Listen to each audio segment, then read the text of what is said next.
kita bisa membaca notasi A membagi B ini dengan bahasa lain bahwa B habis dibagi A, gitu.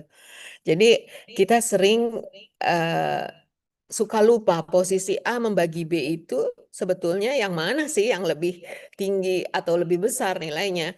Jadi mungkin kalau kita ingat bahwa A membagi B, maka B membagi habis dibagi A, kita jadi tahu oh B nih yang punya nilai yang lebih besar dari A, seharusnya lebih besar atau sama dengan, ya.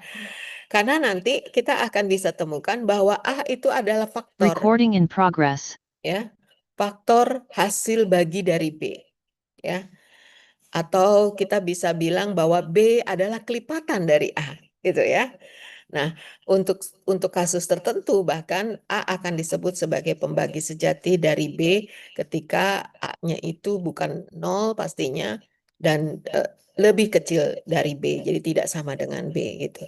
Nah, eh, untuk notasi lain bahwa ada kondisi yang di mana A tidak membagi B, atau dengan bahasa lain bahwa B tidak habis dibagi A, maka kita akan gunakan eh, notasi A tidak membagi B, atau saya pertegas ya, jadi ini B, jadi ini coret.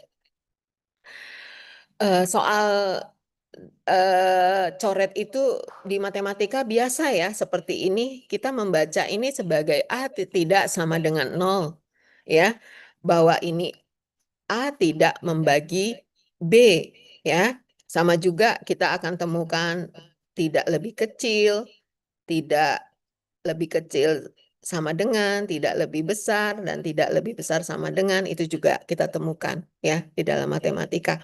Jadi ini sesuatu yang sangat normal dan lazim aja ya untuk mengatakan bahwa A tidak membagi B, ya. Oke.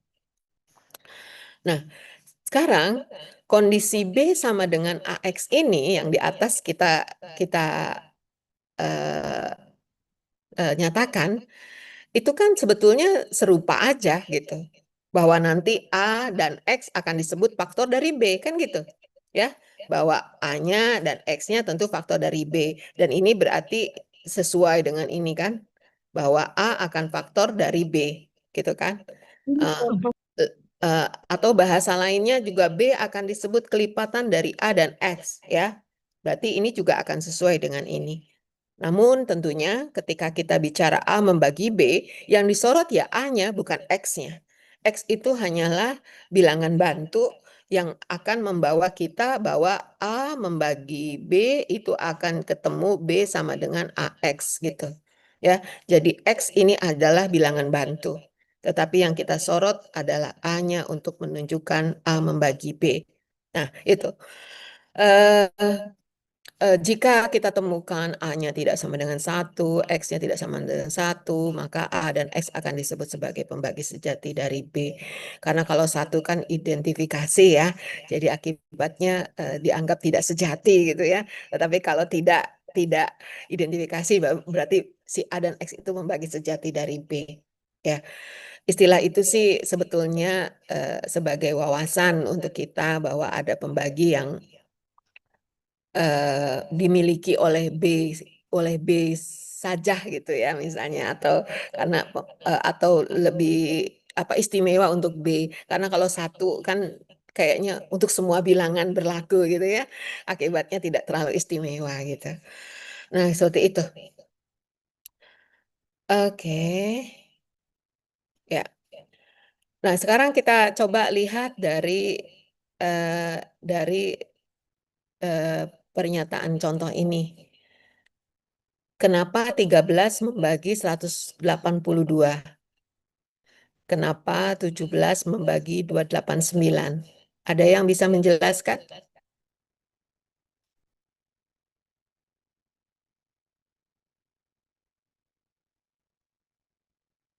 13 membagi 182. Setuju?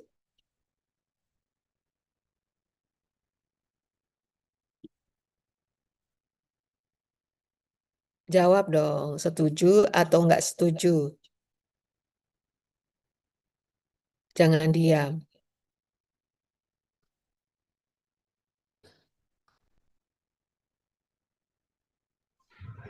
Setuju, Ibu. Setuju, Ibu.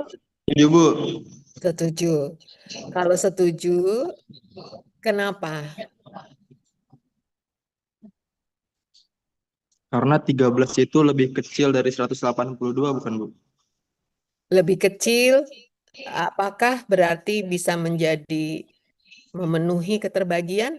Karena 182 habis dibagi 13. Benar nggak? 182 habis dibagi 13. Oke, Iya.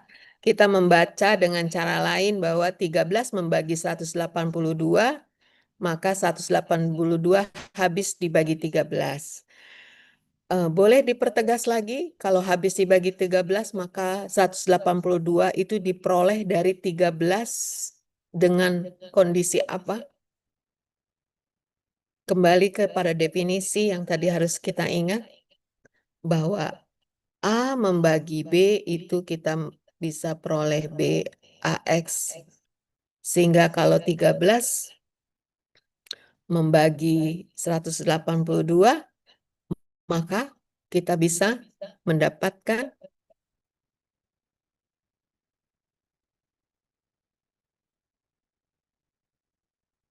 182 sama dengan 13 dikali 26, Bu.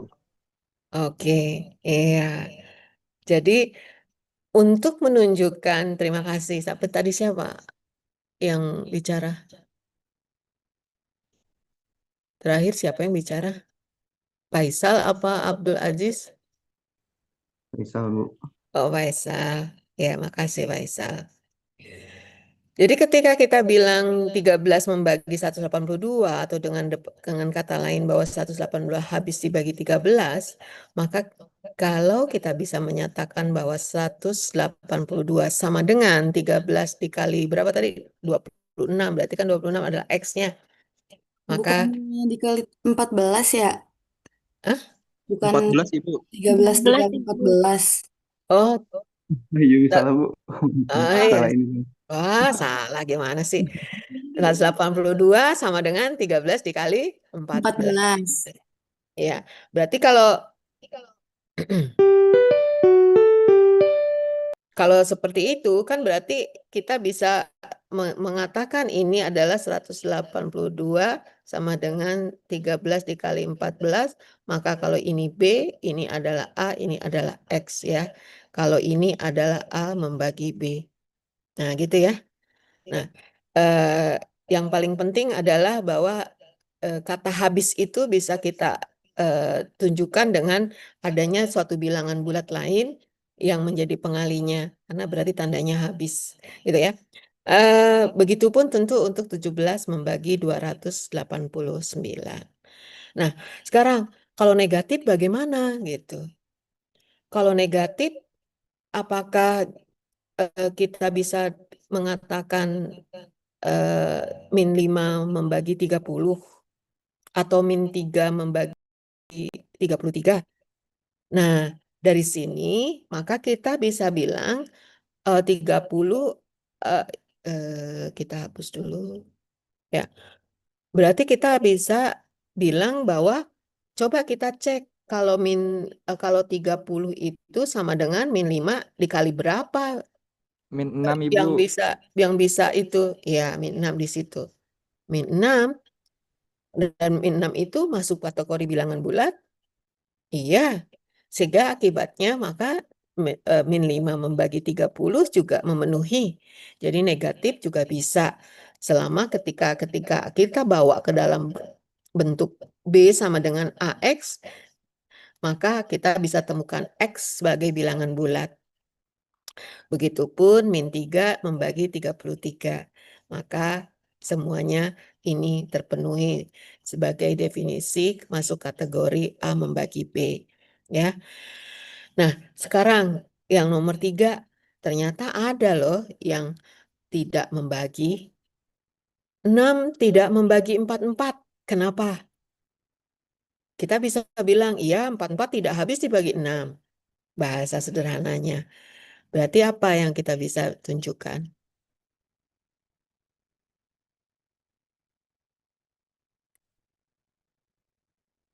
Bahwa Apakah kita bisa menemukan ketika 6 eh, eh, sorry 6 membagi 4 kita bisa menunjukkan 4 sama dengan 6 dikali sesuatu yang bilangan bulat? Tidak, Bu, tidak. Nah, karena tidak, maka berarti kita akan bisa mengatakan bahwa 6 tidak habis dibagi, atau 4 tidak habis dibagi 6, atau 6 tidak membagi 44. Begitupun untuk 7 tidak membagi 50. Seharusnya berapa yang paling dekat kalau 6 supaya